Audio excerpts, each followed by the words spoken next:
The Korean Mafia boss's baby kept crying on the train until a black single mother did the unthinkable.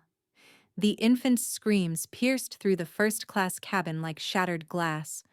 Relentless and desperate, every passenger within earshot winced, shifted uncomfortably, or shot irritated glances toward the source of the disturbance. But none dared to complain. Not when they saw the man holding the child. Have you ever witnessed a moment so unexpected, so impossible, that it changed the entire trajectory of someone's life? Because what happens next on this train will shatter everything you think you know about family, love, and the bonds that connect us. Dae-jung sat rigidly in his seat, his jaw clenched so tight it could shatter steel. The custom-tailored charcoal suit that normally made him look like carved obsidian now seemed to constrict around him like a cage. Traditional Korean tattoos, dragons and phoenixes, crawled up his neck from beneath his crisp white collar. Marks of power that meant nothing in this moment. His normally cold, calculating eyes held a flicker of something foreign. Panic. Raw, unfiltered panic. The baby, his son, continued to wail, tiny fists flailing against Dae-young's chest. 3 months old and already bearing the weight of a legacy he didn't ask for. 3 months since Haewon had taken her last breath, bringing this child into the world. 3 months since Dae-young, the most feared man in the Korean-American underground, had become something he never thought possible. Helpless. "Sir." One of his bodyguards leaned in carefully, speaking low enough that other passengers couldn't hear. "We could stop at the next station, find a—" "No." Dae-jung's voice was still wrapped in silk-covered steel. "We stay on schedule." But the baby didn't care about schedules. He didn't care that his father controlled the West Coast's most powerful Korean syndicate. That men bowed when he entered rooms, that entire operations had crumbled at his word. The infant only knew hunger, discomfort, and the absence of the warmth he'd known for 3 precious months before it was stolen away. Dae-young had tried everything. Bottles prepared by the nanny who waited at their destination. Pacifiers that the child spat out with surprising force. Rocking motions that felt awkward in his arms that were more accustomed to signing contracts and ending lives than soothing cries. Nothing worked. 4 rows back, Shanice heard the desperate cries and felt her body respond instinctively. Her breasts ached with sympathetic letdown, milk threatening to soak through the nursing pads she still wore. Despite the fact that she closed her eyes, forcing down the wave of grief that always came with that thought. 8 months. It had been 8 months since she'd held her own son. 8 months since the tiny heart had simply stopped beating in the night. No explanation, no warning. Sudden infant death syndrome, the doctors had said, as if putting a name to the nightmare made it hurt less. Shanice had been heading home from a grief counseling conference in Seattle, trying to put her shattered life back together. She was a pediatric nurse, or at least she had been. After losing Jaden, she couldn't bring herself to return to the NICU. Couldn't watch other people's babies thrive while hers lay cold in the ground. The crying intensified, and Shanice felt tears prick her own eyes. She knew that sound, the desperate, hungry wail of an infant who needed something primal, something only a mother could provide. Her hands trembled as she gripped the armrest. "Miss, are you all right?" The train attendant paused beside her, concerned. Shanice looked up, then back toward where the crying originated. "That baby, he sounds... I'm a nurse. Maybe I can help." The attendant's expression shifted to something between relief and uncertainty.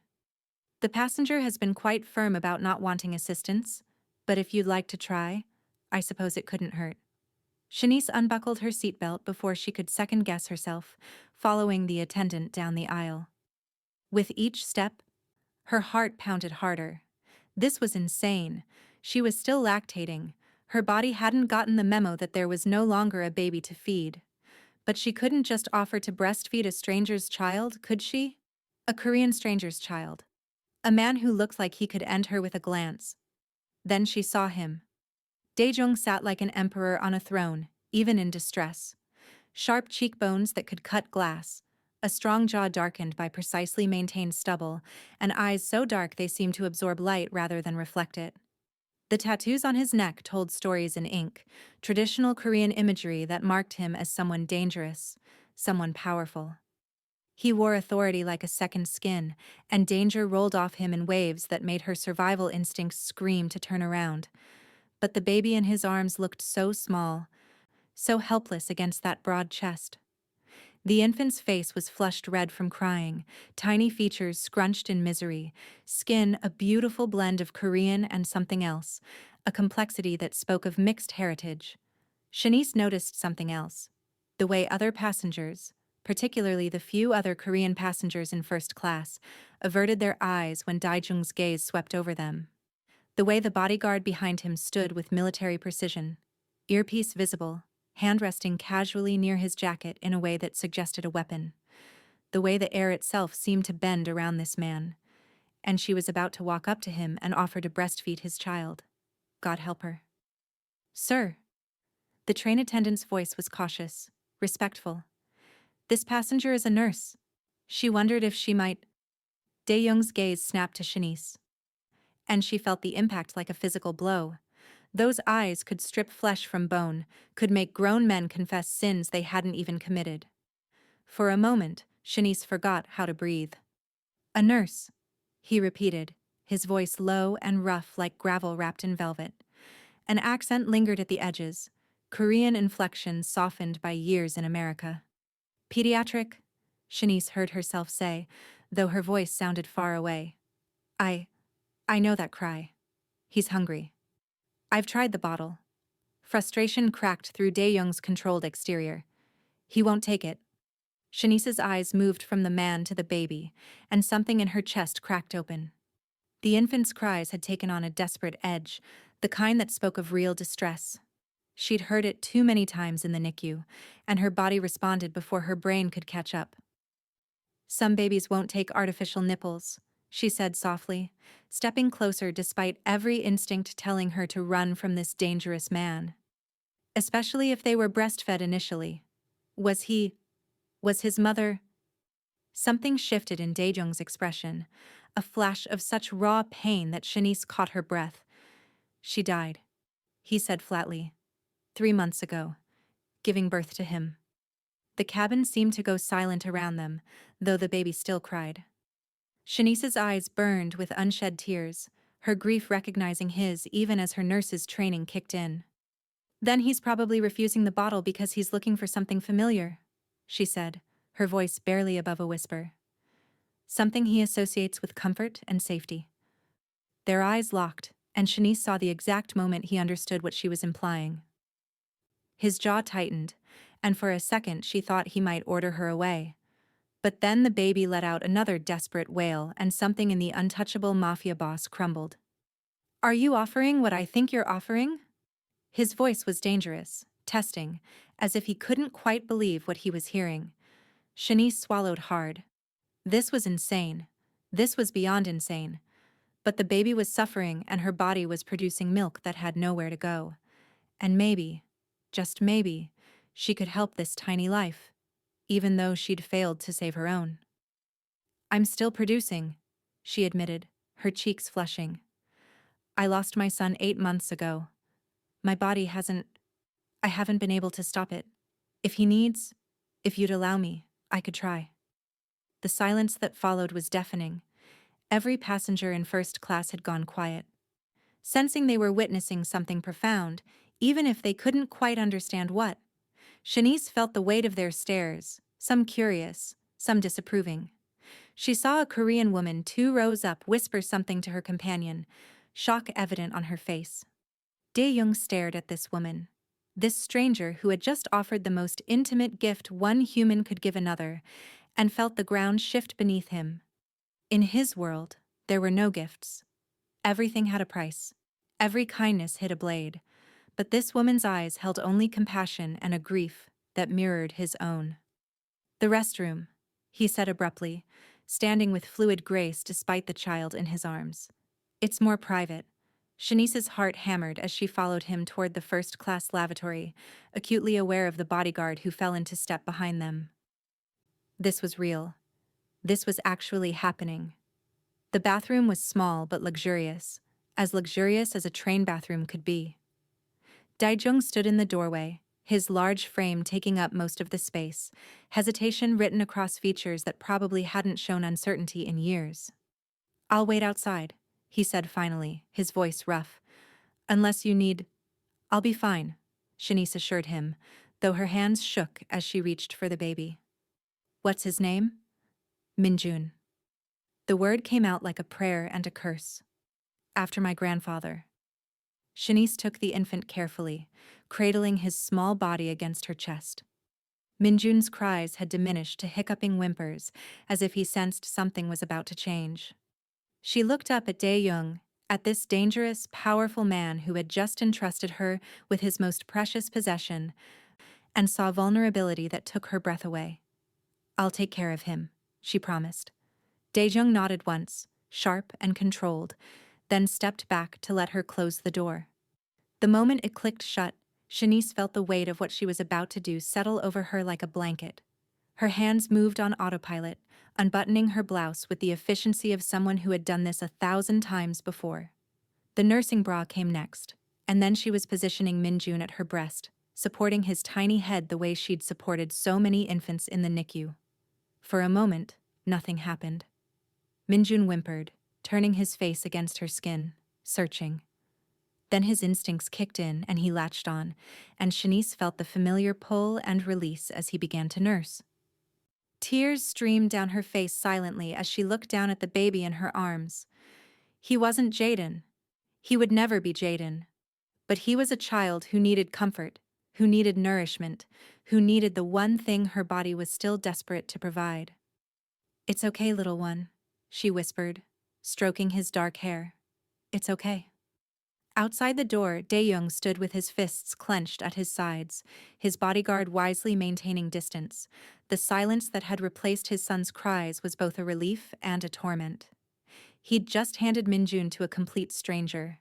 He, who trusted no one, who verified the background of every person who came within 10 feet of his child, had just given his son to a woman whose last name he didn't even know. But something about her had reached through the armor he'd built around himself. Maybe it was the grief in her eyes that matched his own. Maybe it was the desperate courage it took to offer such an intimate kindness to a stranger. Or maybe it was simply that, for the first time in 3 months, someone had offered to help without wanting something in return. When the bathroom door opened 15 minutes later, Shanice emerged with Minjun sleeping peacefully in her arms. The infant's face was relaxed, his tiny fist curled against her chest, completely at peace. Daejung looked at his son, truly peaceful for the first time since Haewon's death, and felt something shift in his chest. Something dangerous. Something that, in his world, could get people killed. "He's asleep," Shanice said unnecessarily, her voice soft to avoid waking the baby. "He ate well. He'll probably sleep for a few hours now."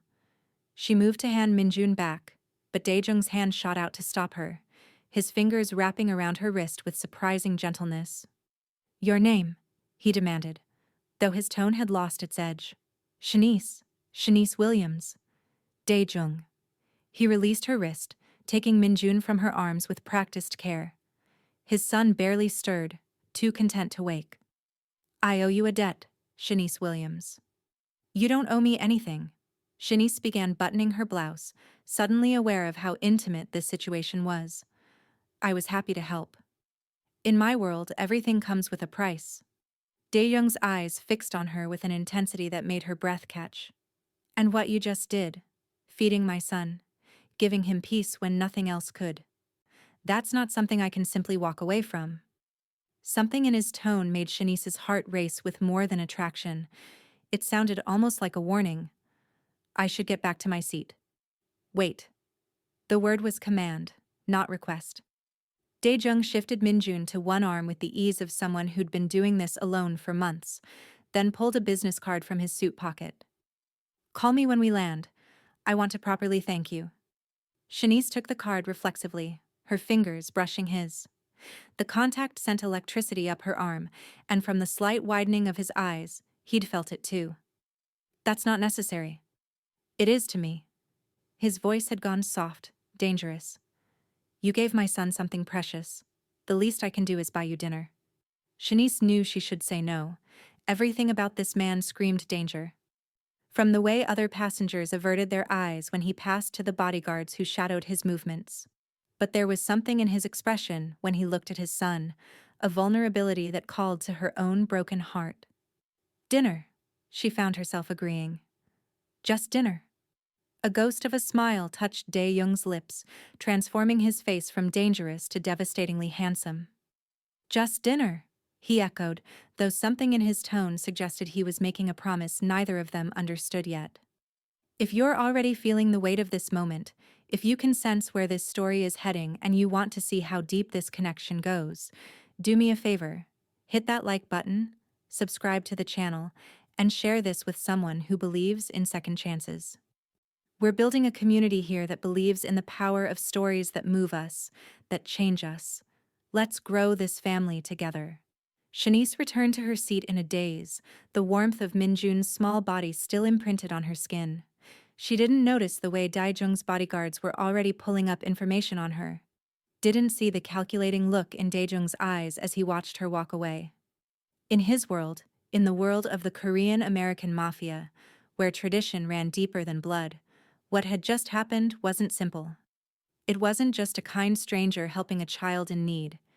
In the old ways, the ways his grandfather had taught him, the ways that still governed the ancient families, a woman who nursed a boss's child became bound to that family, became bound to him.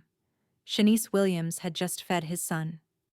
She'd given Minjun the one thing Dae-jung couldn't provide, the one thing he'd been desperate for since Haewon's death. In doing so, she'd fulfilled a role that in the traditions of their world made her something sacred, made her his.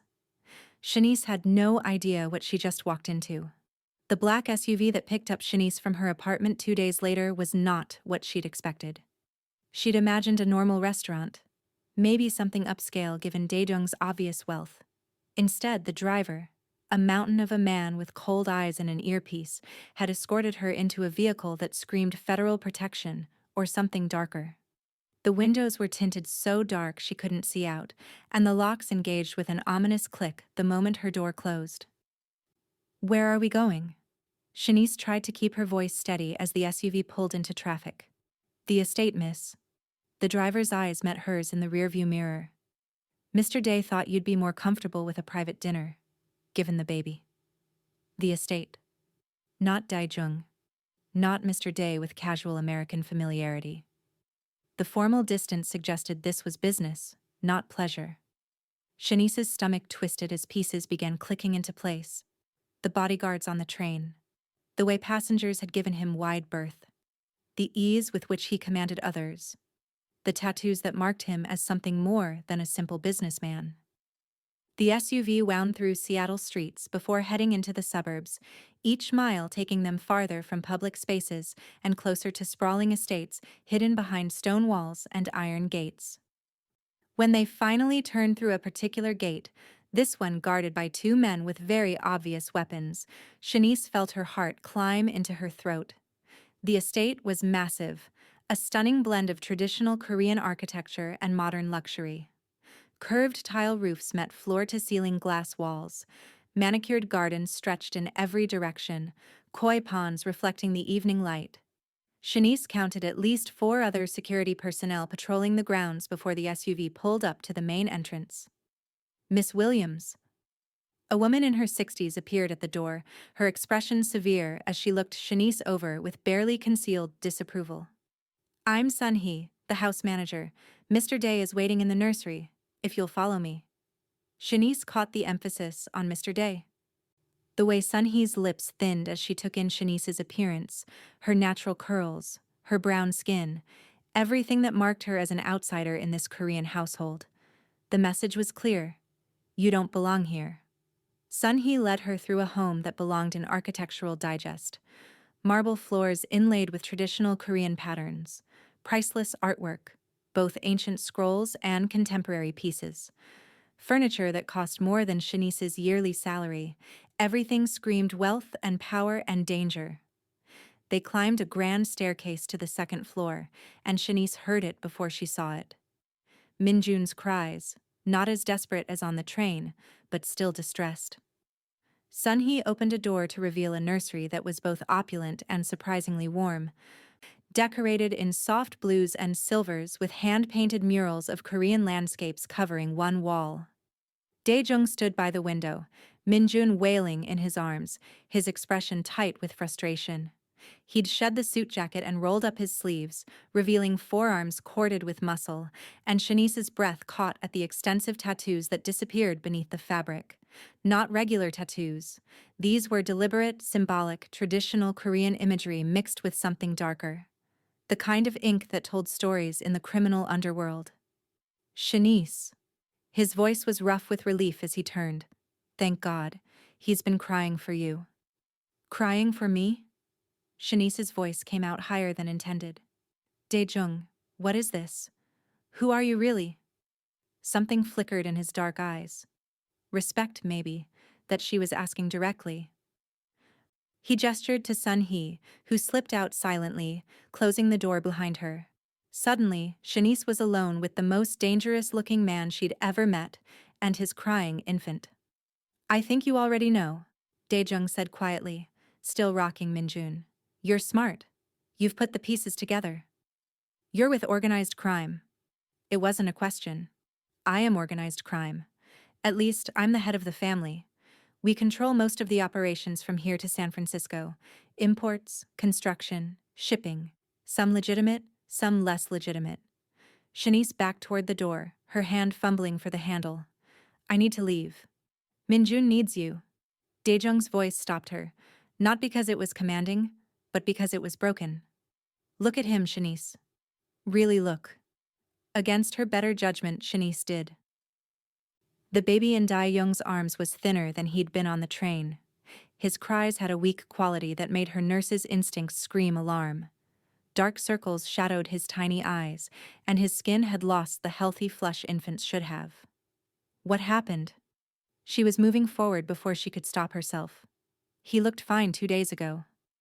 He won't eat. Daejung's jaw clenched.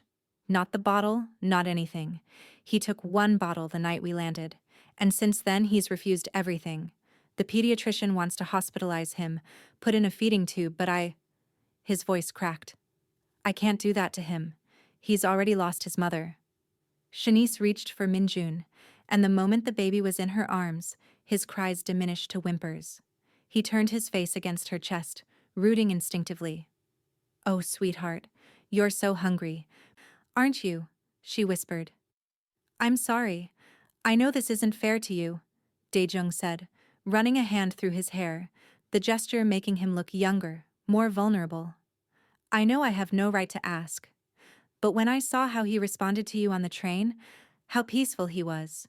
Shanice, I haven't seen my son peaceful since the day he was born. Not once. Shanice looked from the baby in her arms to the man before her. This terrifying, powerful, dangerous man, who was also a desperate father trying to save his child. She thought of Jaden, of how she would have moved heaven and earth to keep her son alive. This is insane, she whispered. I know you're a criminal. Yes. I should run out that door and never look back. Probably. But he needs to eat. Shanice fed Minjun in privacy while Daejung waited outside, the baby finally settling into peaceful sleep. When she emerged, Dae-young's relief was palpable, but his expression remained grim. We need to talk, he said, leading her to a sitting room adjacent to the nursery. About the situation. What situation? Shanice's stomach dropped. Word got out. About you. About what you're doing for Minjun. He poured himself a drink from a crystal decanter, his movements controlled, but tense. 3 families have already reached out, making inquiries. Inquiries about what? About whether I've claimed you formally, whether you're under my protection as just an employee or as something more. His eyes met hers, dark and intense. In the old traditions, a woman who nurses a boss's child becomes sacred to that family. She's seen as, I'm not Korean. Shanice's voice was flat. I saw how Sunhee looked at me, how those people on the train looked at me. I'm not part of your tradition. That's exactly the problem. Daejung set down his glass. To some families, what you did is sacred, binding. To others, You're an outsider, threatening bloodline purity. Either way, you're now valuable and vulnerable. Shanice stood abruptly. I didn't agree to any of this. I just wanted to help a baby. I know, but in my world, intentions don't matter. Actions do. He moved closer, his presence overwhelming. Shanice, I can protect you, but I need you to stay, at least until we can get Minjun eating properly. How long? 1 week. Help me transition him to bottles. Work with a lactation consultant to find a solution. He pulled out his phone. After that, I'll have my lawyer draw up a contract. You'll be free to leave with no retaliation, no following you, no claiming you as property. You have my word. Your word? You're a criminal. I'm a father first. His jaw tightened. And my son is dying because he refuses to eat. You're the only person who can help him. Shanice looked at Minjun sleeping peacefully in the bassinet Daejung had wheeled in. The baby looked so fragile, so small. She thought of Jaden, of those last precious days before 1 week, she heard herself say, and I want that contract within the hour. In writing, signed, witnessed, legally binding. Done. An hour later, Shanice sat in Daejung's study, reading through pages of legalese that essentially stated she was free to leave after 7 days with no interference from the family or their associates. She signed it with shaking hands. As Dae-young's lawyer left, Sun-hee appeared with tea. The older woman's expression had softened slightly. You should know what you're getting into, Sun-hee said quietly, pouring tea with practiced grace. My husband worked for Mr. Day's father. 30 years in this life. A rival's bullet took him in the end. Meant for the old boss. She paused. But those 30 years were full of love and loyalty. Yes, there was darkness, but there was light too. Why are you telling me this? Shanice asked.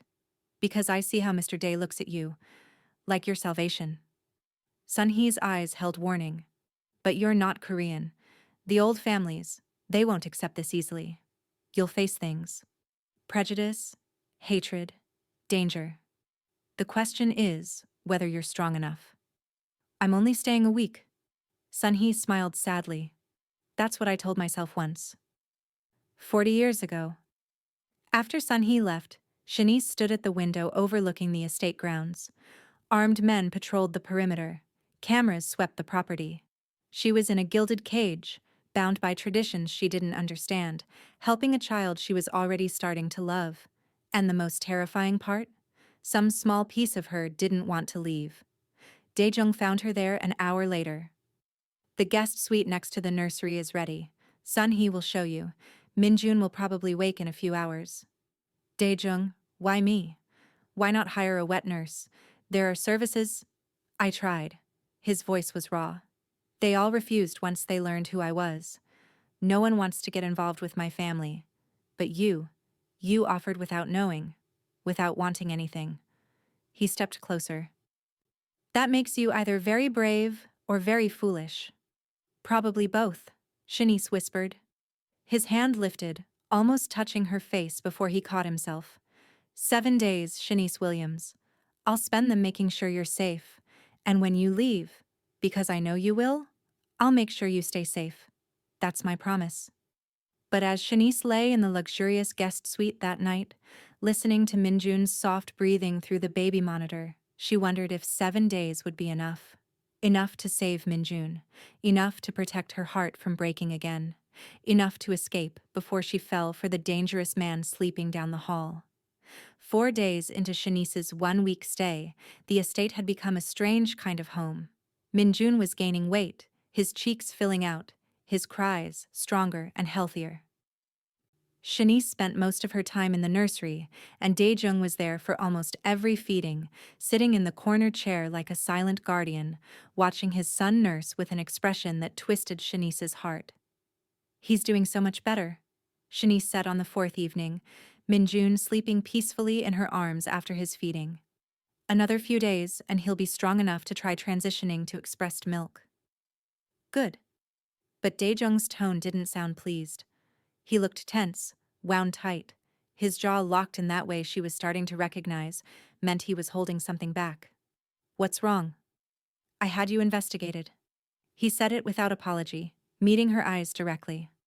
The moment you offered to feed Minjun on that train, I had my people pull everything about you. Shanice's stomach dropped. Everything? I know about Jaden, about the SIDS diagnosis, about the fact that you haven't worked since it happened, that you've been in grief counseling, that you're rebuilding a life that feels impossible to rebuild. He stood, moving closer. I know you lost everything that mattered. Shanice should have been furious about the invasion of privacy, should have slapped him and stormed out. But instead, she felt oddly relieved that he knew, that she didn't have to explain the gaping wound in her heart.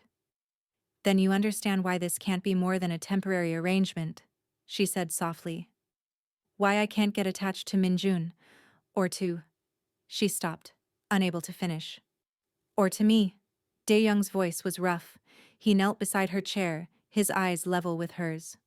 Shanice, I know loss. I watched Haewon die bringing our son into the world. Watched her bleed out while doctors tried everything to save her. I held her hand as the light left her eyes, knowing that I was losing my wife, and Minjun was losing his mother, before he'd even taken his first breath. Tears streamed down Shanice's face. I'm so sorry. Don't be sorry. Just don't write us off because you're scared. He leaned closer, his presence overwhelming. These past 4 days, I've watched you be so brave. Brave enough to feed a stranger's child. Brave enough to walk into a world you didn't understand. Brave enough to love my son, even knowing you'd have to leave him. Dae-jung, let me show you something. He pulled out his phone, playing a soft melody. This is what my mother used to sing to me, a Korean lullaby. I've been trying to sing it to Minjun, but... His voice caught. I want him to know where he comes from, even if his mother is gone. Shanice listened to the haunting melody, then watched as Dae-jung sang softly in Korean, his accent thickening with emotion. When he finished, he met her eyes. Teach me, Shanice whispered. Teach me the words. Something shifted in Dae-jung's expression. Surprise, hope, something deeper. For the next hour, he taught her the lullaby, their voices blending as Minjun slept. Shanice stumbled over the Korean words, and Dae-jung corrected her gently, his hand covering hers when she got frustrated. Like this, he murmured, singing the phrase again, so close she could feel his breath against her cheek. When Minjun finally stirred, Shanice sang the lullaby in her imperfect Korean, and Dae-jung's eyes filled with tears. After Minjun settled back to sleep, they moved to put him in his crib together, their movements synchronized like they'd been doing this for years. As Shanice straightened, Dae-jung was right there, his hand cupping her cheek, thumb stroking her skin with surprising gentleness. You're already ours, he whispered, whether you admit it or not. And then he was kissing her. It was gentle at first, a soft press of lips that asked permission rather than demanding surrender. Shanice froze for half a heartbeat, every rational thought screaming that this was wrong. But then Dae-young's other hand slid into her hair, and she melted into the kiss like she was coming home. He tasted like whiskey and danger and something uniquely him that made her head spin. His hand cradled her face like she was precious, like she was sacred. The kiss deepened, and Shanice felt months of walls crumbling around her heart. When they finally broke apart, both breathing hard, Dae-jung rested his forehead against hers. Stay, he whispered. Not for a week. Stay. I can't. You can. His voice was fierce now, desperate. Minjun needs you. I need you. And unless I'm completely misreading things, you need us too. Shanice looked at the sleeping baby, then back at the dangerous, beautiful man offering her a life she'd never imagined. I'm scared. So am I. Dae-young kissed her forehead, soft and reverent. But I'm more scared of letting you walk away. 3 more days on your contract. Give me 3 days to convince you to stay. Shanice woke to chaos. The explosion shattered the pre-dawn silence, rattling windows throughout the mansion. She bolted upright, heart hammering, and her first thought was Minjun. She ran barefoot across the hall into the nursery, finding Dae-young already there, his son clutched protectively against his chest. He was dressed in all black, a gun visible at his hip, a side of him she'd only glimpsed before. "What's happening?" Shanice's voice trembled.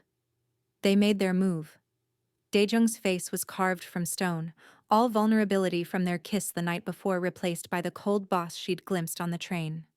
"The Park family. They just bombed my warehouse on the docks." Before Shanice could respond, one of Daejung's men burst through the door, blood streaking his temple. "Boss, it's a distraction. They hit 3 locations simultaneously, and they left a message." He glanced at Shanice, hesitation clear. "Say it," Daejung commanded. "They want the woman. They said if you don't hand over the—" He paused, clearly not wanting to repeat the slur. "The black woman by midnight. They'll level every property you own." The room spun around Shanice. This was her fault. Her presence had painted a target on this family. "Give me to them," she heard herself say. "If it stops the war." "No." Daejung's voice was absolute, brooking no argument.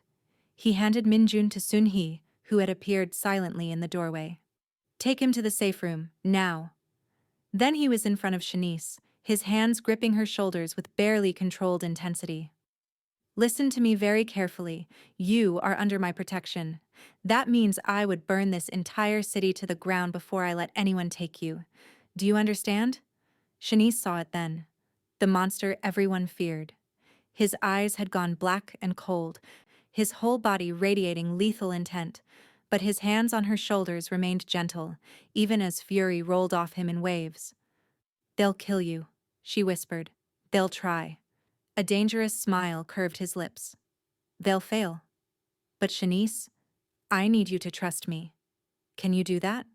She should say no, should demand he let her leave, end this before more people died. But looking into his eyes, seeing the fierce protectiveness there, she found herself nodding. "Good." He pulled her close, pressing a hard kiss to her forehead. "Sun-hee will take you to the safe room with Minjun. Stay there until I come for you. Don't open the door for anyone else." "Daejung, I'll come back." He cupped her face, forcing her to meet his eyes. "I promise you, Shanice Williams, I will come back. We have 3 days left, remember? I'm not done convincing you to stay." Then he was gone, barking orders in Korean as he strode from the nursery. Shanice stood frozen until Sun-hee touched her arm gently. "Miss Williams, we need to move." The safe room was deep in the mansion's basement, accessed through a hidden door in the wine cellar. It was surprisingly comfortable, a full apartment with bedrooms, kitchen, and enough supplies to last weeks. Sun-hee was already there with Minjun, the baby miraculously still sleeping through the chaos. "How long will we be here?" Shanice asked as Sun-hee secured the heavy reinforced door. "However long it takes." Sun-hee's face was grim. "Mr. Day won't rest until every threat is eliminated." Hours crawled by. Shanice fed Minjun when he woke, her body going through the familiar motions while her mind screamed with worry. What was happening up there? Was Dae-young safe? How many people were dying because of her? When Minjun finally went back to sleep, Shanice found herself pacing like a caged animal. Sun-hee watched her with knowing eyes. "You love him," the older woman said quietly. "It wasn't a question. I barely know him." "That doesn't answer my question." Shanice stopped pacing, her shoulders slumping. "How can I love someone whose world is so violent?" "My husband worked for Mr. Day's father," Sun-hee said. "I told you this before. What I didn't tell you was that I was black too. Mixed. My father was Korean, my mother African American. The old boss's family hated me, called me the same things the Park family is calling you now." She stood, moving toward Shanice. "But my husband chose me anyway, fought his own family for me. And those 30 years, despite the darkness, they were worth it. Does the light make up for the darkness? That's for you to decide, Miss Williams, but I'll tell you this. I've never seen Mr. Day look at anyone the way he looks at you. Like you're his salvation." Shanice was still processing those words when the lights flickered. Once, twice, then died completely as backup generators kicked in, bathing everything in emergency lighting. "What does that mean?" Shanice's voice rose with panic. Sun-hee's face had gone pale.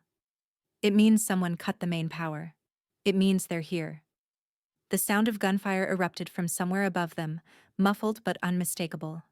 Shanice ran to Minjun's portable crib, scooping him up protectively. The baby woke with a startled cry, sensing the tension. Then the safe room door shook with impact. Once, twice.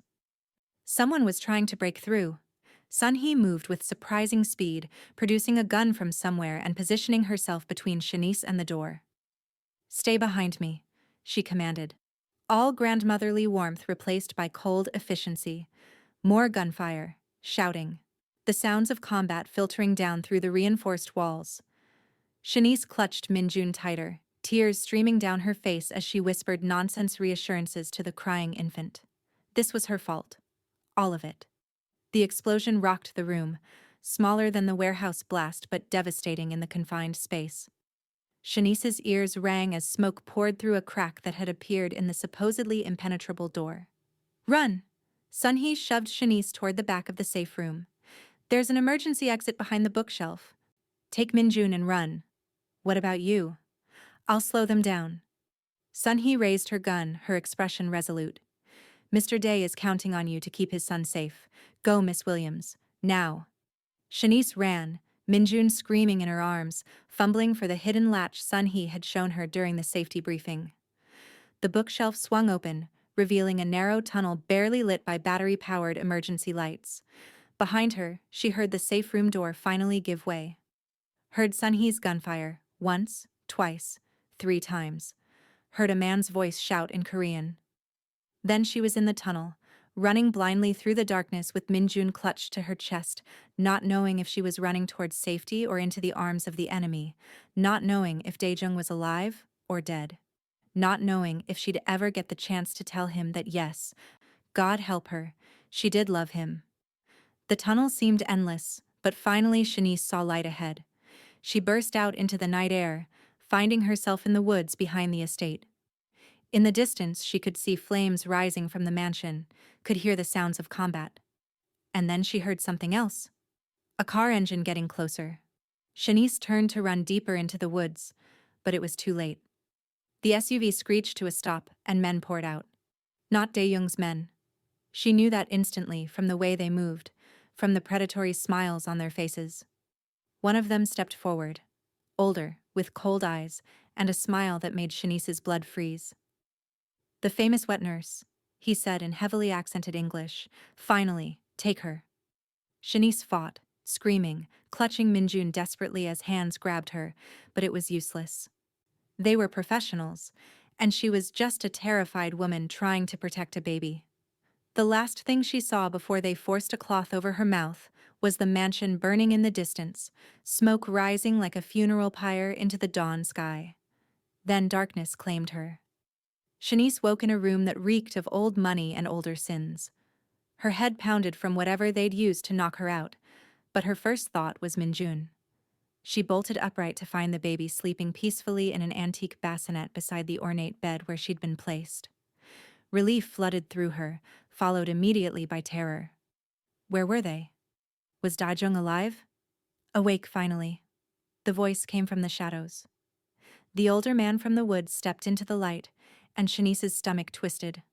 "I am Chul-Soo, and you, my dear, are worth your weight in gold." "Where are we?" Shanice's voice was hoarse. "My estate, about 50 miles from the compound or what's left of it."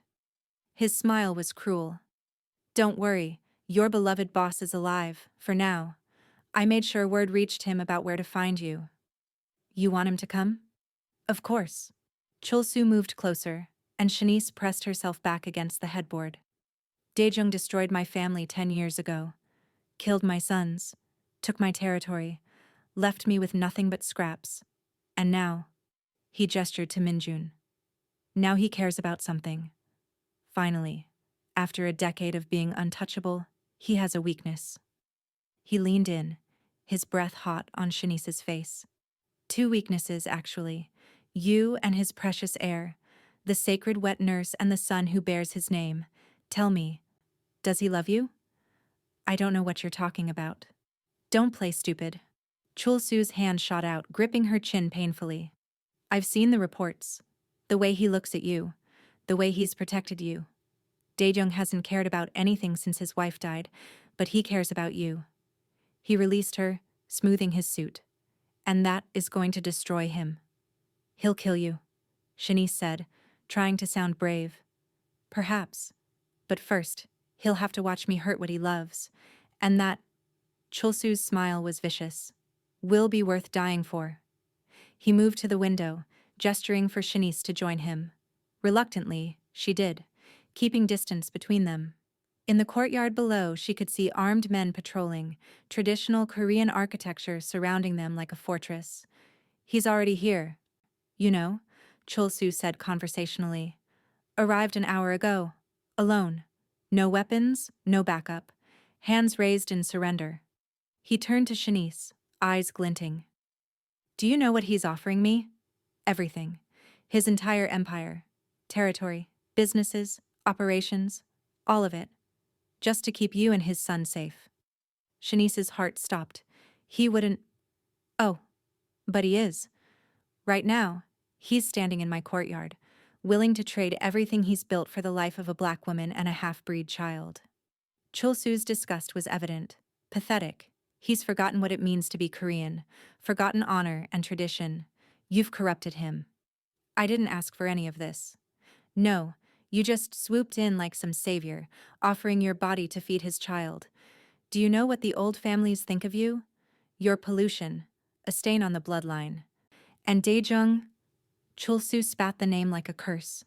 He's chosen you over everything, over his heritage, over his honor. Shanice's hands shook with rage and fear. Love isn't pollution. Family isn't about bloodlines. Family is everything about bloodlines. Chulsu's composure cracked. But Daejong has forgotten that. So I'll remind him. I'll make him watch as I take everything from him. Starting with you. He pulled a gun, pressing it to Shanice's temple. Minjun, sensing the tension, began to cry. Shanice's breath caught, every muscle freezing. Let's go see what your lover is willing to sacrifice for you, shall we? Chulsu dragged Shanice down elaborate stairs, Minjun's cries echoing through the traditional Korean estate. They emerged into a study with floor-to-ceiling windows overlooking the courtyard. And there, illuminated by floodlights, stood Dae-young. He looked like he'd walked through hell. His suit was torn and blood-stained, a cut above his eye still bleeding. But he stood tall and defiant, hands raised in surrender. No bodyguards, no weapons visible. Just a man willing to give up everything. When their eyes met across the distance, Shanice saw Daejong's mask crack. Raw emotion flooded his face. Relief, fear, love. Dae, Chulsu called through the open window. Your empire for the woman and child. Sign over everything. Make me boss of the family and I'll let them live. Done. Daejong didn't hesitate. I'll sign whatever you want. Just don't hurt them. Shanice's eyes widened with shock. He was giving up everything. His entire world, his power, his legacy. For her and Minjun. Touching, Chulsu sneered. But I think we both know I can't let you live. You'll just rebuild. Come after me. No, you have to die. But first... He pressed the gun harder against Shanice's temple. You'll watch me take everything. Starting with her. Everything happened in slow motion. Shanice saw Dae-young move, impossibly fast for someone who was supposed to be unarmed. His hand went to his ankle, came up with a weapon. At the same moment, Shanice did the only thing she could think of. She slammed her head backward into Chulsu's face with all her strength. Chulsu jerked, his grip loosening, and Shanice bit down hard on his gun hand. The shot went wide, shattering the window behind her. Glass exploded inward, and then the world erupted into chaos. Doors burst open and Daejong's men poured in. They'd been there all along, hidden, waiting. But Daejong himself was already inside, moving like death incarnate. Shanice had never seen anything so terrifying or so beautiful. Chulsu grabbed for Shanice again, but she swung Minjun's bassinet at his knee. Thankfully, the baby was still in her arms, and the old man stumbled. It was all the opening Daejong needed. You touched what's mine, Daejong snarled, and his fist connected with Chulsu's jaw with a crack that echoed through the room. The fight was brutal but brief. Chulsu was old, past his prime. Daejung was in his prime and fueled by fury. Within minutes, Chul-soo was on his knees, bleeding, defeated. Daejung stood over him, gun leveled at the old man's head, and Shanice saw his finger tighten on the trigger. This was the monster, the killer, the boss who'd built his empire on violence. Daejung. Shanice's voice cut through the haze. Don't. He looked at her, and Shanice saw him warring with himself, saw the darkness battling with the man she'd come to know. He tried to kill you, Daejung growled. He put his hands on you, called you. His voice broke on the racial slur Chul-soo had used. I know. Shanice walked closer, Minjun sleeping miraculously in her arms despite the chaos. But if you kill him like this, in cold blood while I watch, you'll lose yourself. And I need you. Minjun needs you. Her voice softened. We need the man I love. The silence that followed was deafening.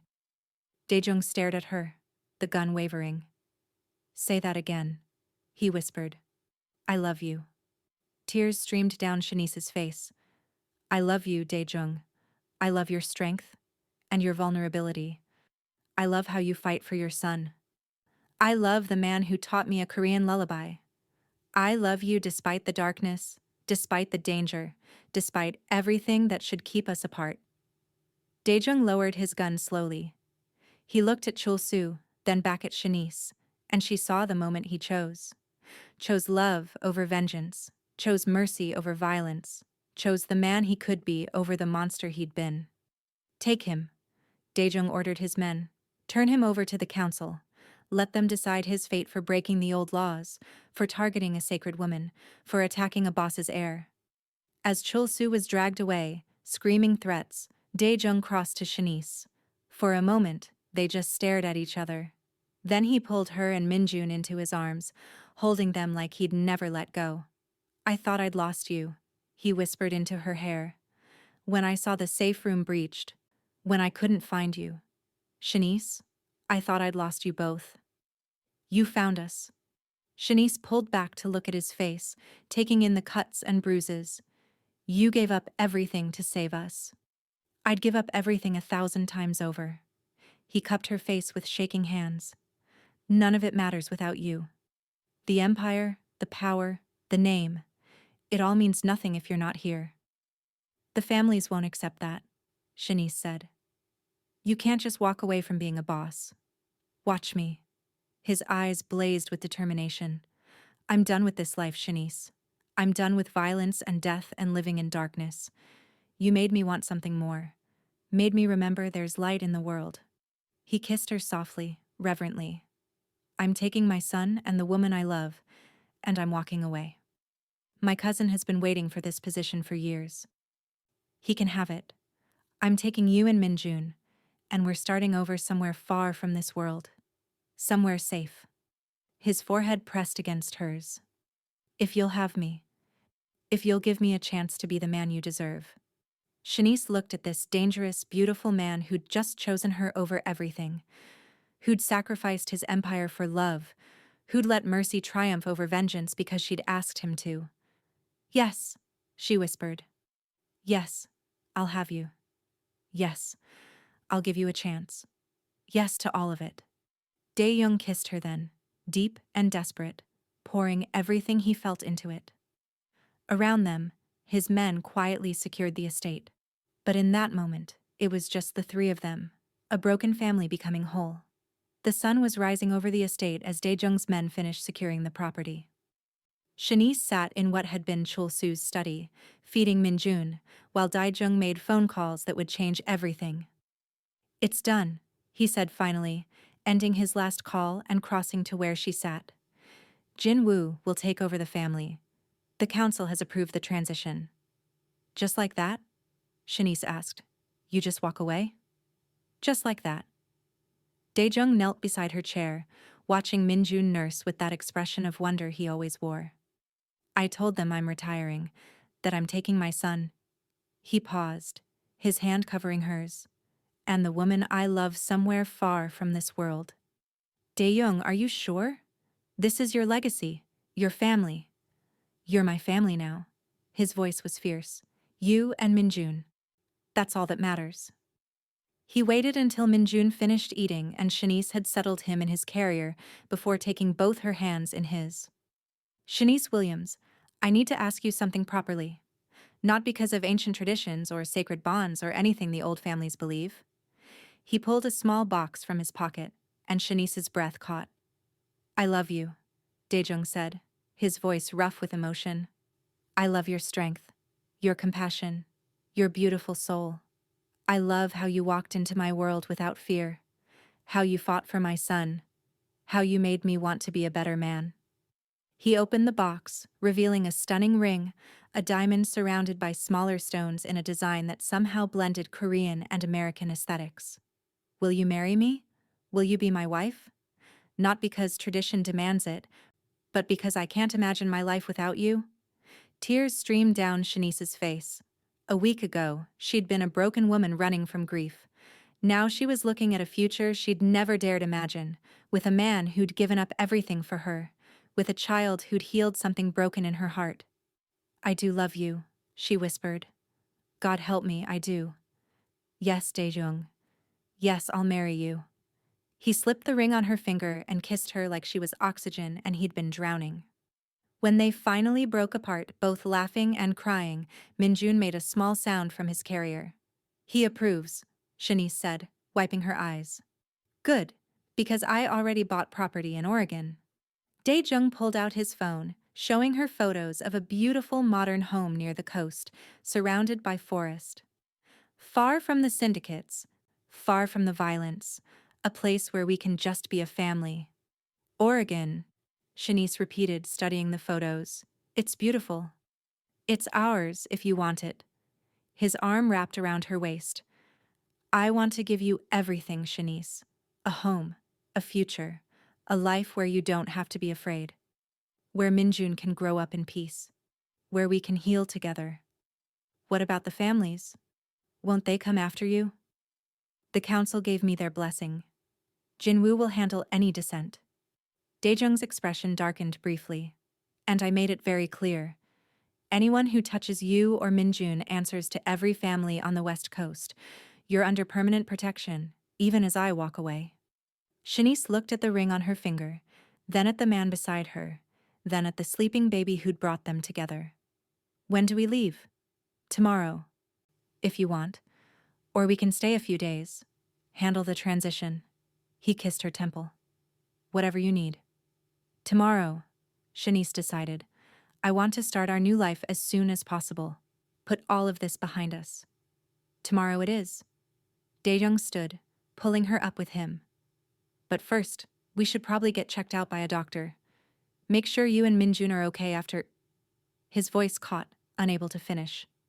We're okay, Shanice assured him. Sun-hee. Her voice broke. She saved us. She gave her life so we could escape. I know. Daejung's jaw tightened. She'll be honored. Her family will be taken care of. I promise you that. They stood together in the morning light, Minjun sleeping peacefully nearby, the weight of their decisions settling over them like a blessing.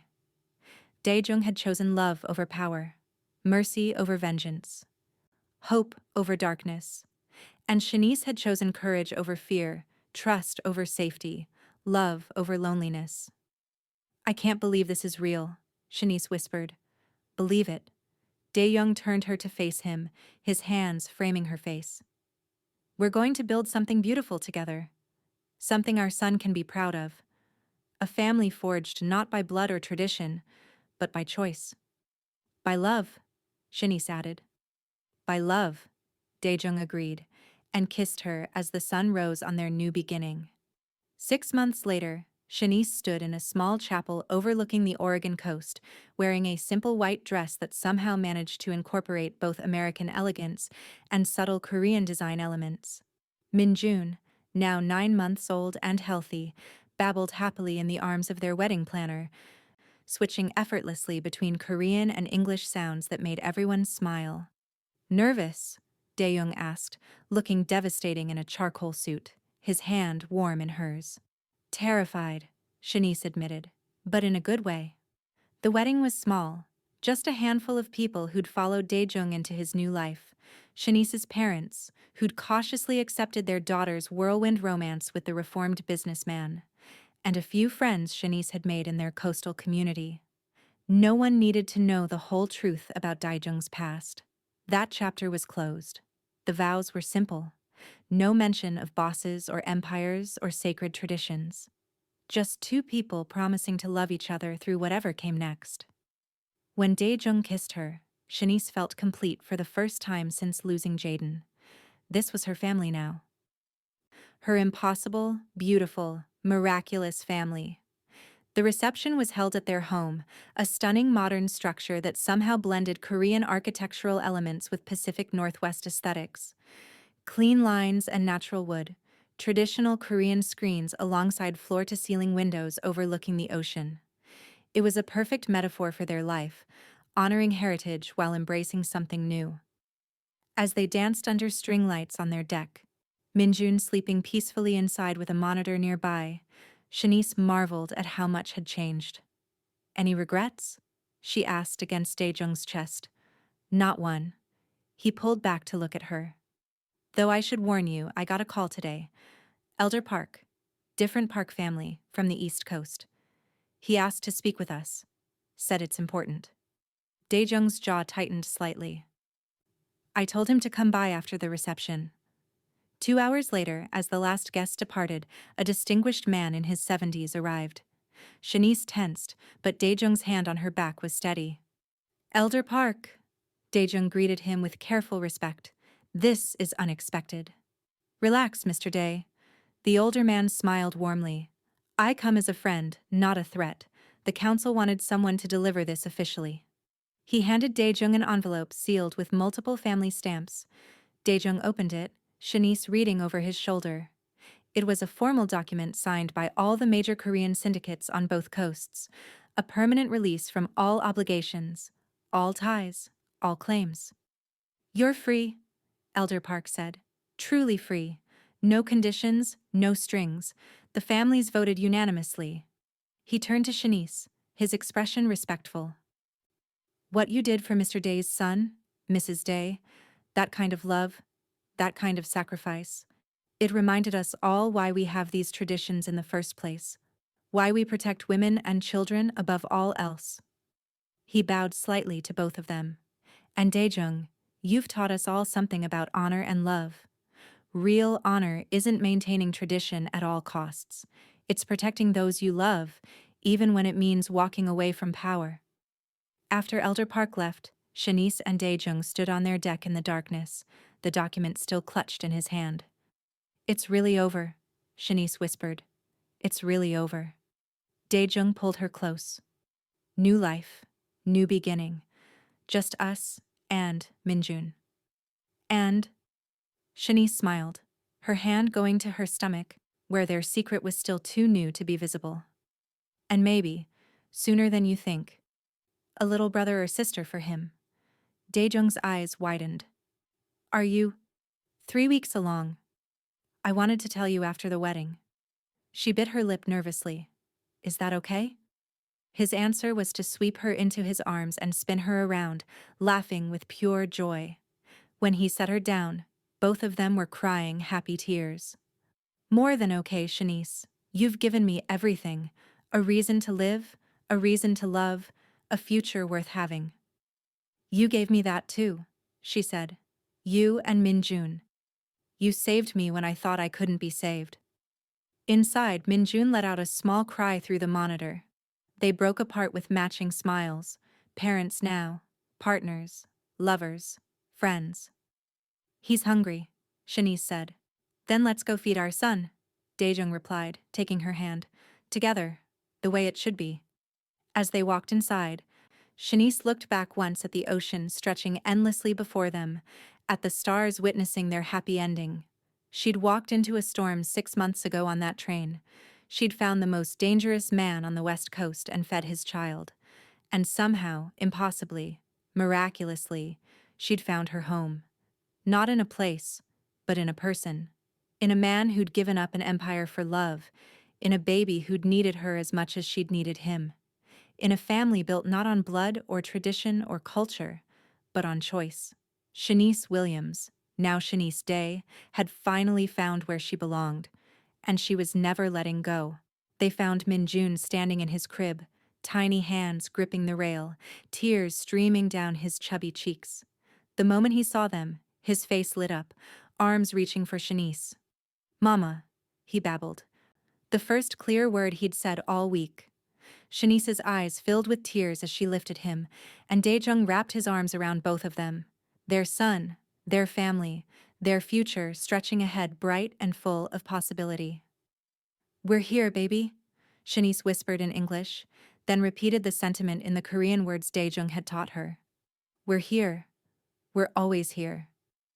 As she settled into the nursery rocking chair to feed Minjun, Daejung sat beside them, his hand resting on her shoulder, and Shanice realized this was what healing looked like. Not forgetting Jaden, never that, but making room for new love, new life, new hope. The grief would always be there, a quiet ache in her heart. But so would this. The weight of a healthy baby in her arms, the warmth of a man who loved her fiercely, the promise of another child growing inside her. Life after loss, love after darkness, family forged in the most unexpected way. Shanice looked at Daejung, at this beautiful, dangerous, redeemed man, and smiled through her tears. "Welcome home," he whispered. And finally, after so much pain and fear and running, Shanice understood what home truly meant. It wasn't a place. It wasn't a culture or tradition or bloodline. Home was wherever they were together.